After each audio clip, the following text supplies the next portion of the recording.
Всем привет! Сегодня приготовим салат с редисом, сыром и курицей. Такой вариант салата подходит как на каждый день, так и на праздничный стол. Подписывайтесь на мой канал и узнавайте еще больше вкусных и простых рецептов. Сначала подготовим все ингредиенты. 300 грамм отварного куриного филе нарезаем кубиками. Вместо куриного мяса можно использовать отварную свинину или говядину. 150 грамм редиса хорошо моем и нарезаем полукружочками. Примерно 150 грамм листового салата нарезаем большими кусками. 5 листов салата оставляем для украшения тарелки, на которой будем подавать салат на стол. Всего понадобится 200 грамм салата. 100 грамм сыра фета нарезаем кубиками. Фету можно заменить адыгейским сыром или сыром рикотта. 2 вареных яйца нарезаем кубиками.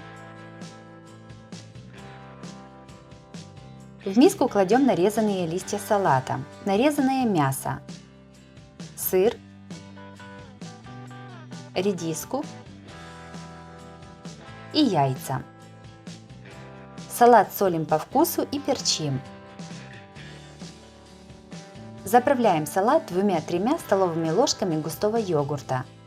И сюда же кладем 1 чайную ложку горчицы с зернами. Все аккуратно перемешиваем. Также можно салат заправить майонезом, а французскую горчицу заменить обычной. На большое блюдо кладем по кругу листья салата. Сверху выкладываем приготовленный салат. Салат готов, можно подавать на стол.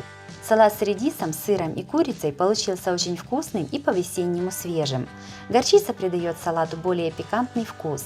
Готовится он несложно, а на столе выглядит красиво. Если вам понравился рецепт салата, то обязательно ставьте лайк и пишите комментарии. Подписывайтесь на мой канал и нажимайте на колокольчик, чтобы не пропустить новые видео. С вами была Оксана Пашко. Готовьте вкусно, готовьте с удовольствием!